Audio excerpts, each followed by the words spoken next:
So I want to do this video for the new month of Aquarius. We'll do a few various angles. So first of all, Aquarius is, related, symbolized in the Jewish astrology by the bucket, and it's related to the tribe Asher. And this is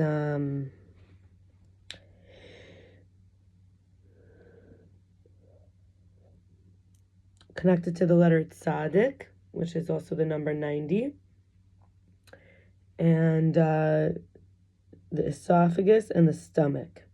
The planet is Saturn. Saturn is karma, discipline, work, father. In a nutshell, responsibility. Because both power, domain, domination, but also you got to earn it. You got to be responsible. The Sphira, the supernal attribute is Bina. This is the third. It's the feminine side of the brain. It's the left side of the brain. It is about understanding and analysis. It is about rules. It is about details. In other words, following the rules, there's a boundary, very strict, clear, because you have to know if it's like yes or no. Is this on or off? Is this mine or yours?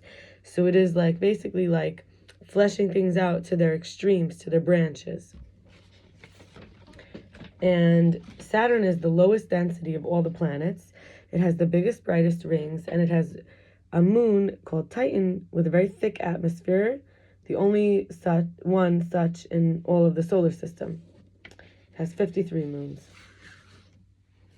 And it grows new rings.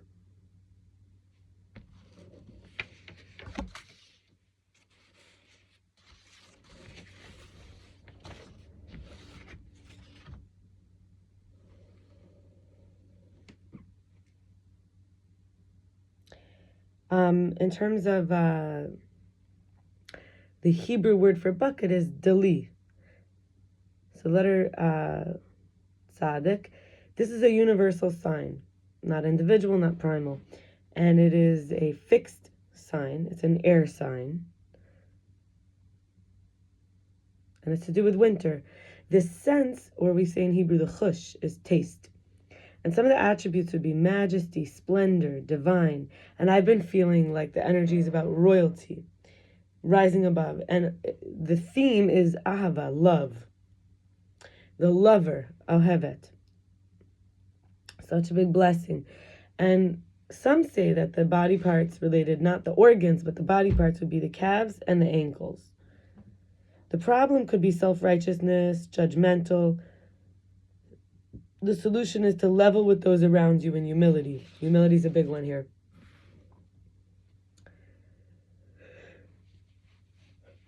Excuse me.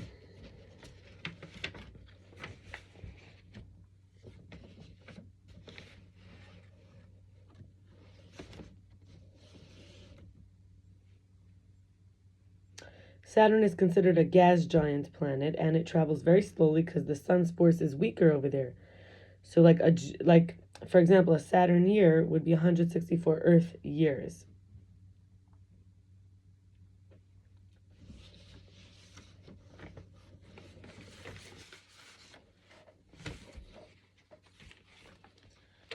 Now, the letter Tzadik is, also about generosity, righteousness, being upright. And we could see that this is a lot about like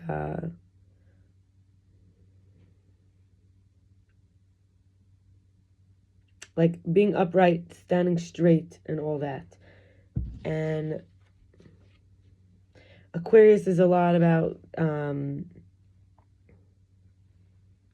thinking out of the box, but remembering also that it could be a difficult sign in terms of warmth, only because when you're void in outer space of temperature, it's not that there's nothingness, it's that it's void of heat. So it could feel cold and cool, and the air, but air is like what we breathe. Air is a strong essential quality of flow. but it is also symbolized by the one who carries the water. It's very important to think about the air keeping the water company as the water rises and then comes back to earth and rises. It's in a closed system. It's the same water that it goes up is what comes down.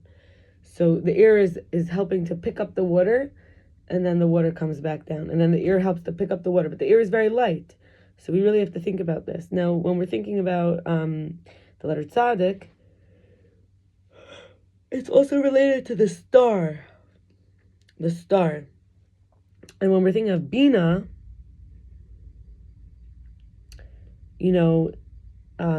it's related to like emanation. Like this is really like it isn't so much experiencing or separating. It's really emanating. It's sort of brimming out, oozing out. And when we think of air, it's actually to do with swords. It's the world of Yetzirah. Yetzirah is the world of formation or emotions. So when things start to come, they've already been created as concepts. They've been conceptualized, like in the mother almost of reality. And then they're sort of coming into the world. They're now having like the ability to be named, for example. The world of Yetzirah is that it's not exactly a complete form that could be in motion or change, but it's something that now has sort of this 50%, could go either way. And the sword, you think of the double-edged sword, right? So it could be like a tool, could be like a weapon. And the Aquarius could be using some of these qualities, for example, like we learned, like self-righteous, judgmental, because it's very clear with the majesty, the splendor, the divine, like from this upper level. But then it could look at everybody else and look down.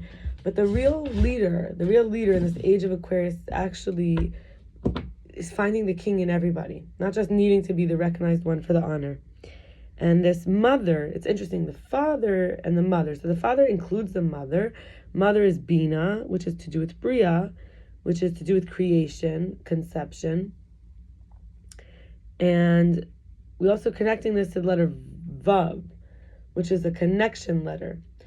So you might find like an Aquarius is able to connect like from all different signs, not signs, from all the signs. The Aquarius is able to sort of connect in a way that I'm yawning away. Like we said, the star, kind of outer space, it's kind of in its own aura. Like it has to be okay doing its own thing. It has to be okay standing upright and not bending over to talk to this one and leaning over to hang out with that one. So this idea that the Vav is like a connecting letter, and the sword is also like a straight Vav, like a hook. It's like this idea that like the one who has to be careful to be able to be humble, because in a way it could sort of use, like it could look from above and it could sort of use people's stuff against them. So it's very important to be the lover. That's why the whole theme is like to love, to be loved, but not to be flippant about it. And the mother who loves is also loving from above. It isn't the same thing as a wife and a husband. The mother to her kids is different. She's giving from a place from above, versus receiving from her husband. She's giving from a place from above. She's the bigger person. She's the one who says, like, what you say doesn't bother me. I know where you came from. So this is also, and the father for the mother is like his wife. He does that for her, and then she does it for the kids. So the father includes the mother. So we'll stop with that. And I wish everybody a beautiful month with love, pleasantness, ease, happiness, the spark of Mashiach, to have the teshuvah to be sweet, and for the calves and the ankles to be fully well, esophagus and stomach, to feel comfortable with responsibility, to be empowered.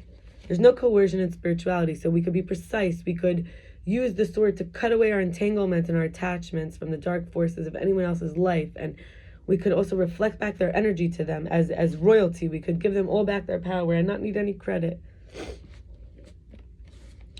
And we could be comfortable with being quiet, even if it feels like our blood is boiling, God forbid, and be silent in the sense that we allow people to, we contain ourselves, and we allow people to not be on the screen in our life that, like, that we make them in place of the mother and father. Like, in other words, we parent ourselves, and we can recognize each one as a whole person in their own mother, father, child self. And may we have fresh breath, fresh air, and Aquarius is all about great creativity and insights, and it's bringing up the water. So may we really, really feel comfortable with ascension and rising in a light way. It could be very healing for people who may have been feeling heavy in the winter. This is when the sap, I heard today, someone said, starts to rise underground. And it's going up in the tree. Things underground now are starting to really become fertile, and she even said juicy, a friend of mine. So that's where we're at. And things are being nurtured, and that each one is a star. May we be uprighteous. May we be righteous and generous. And like the tree grows up straight and then the fruit hangs. So may we grow up straight, and like Asher is the rich oil, may we grow up straight, and then it oozes off the abundance and the richness and the fertility from us, each, all, so everyone could enjoy together. Amen. Chodesh Tov, Shavua Tov, all the best. Bye-bye.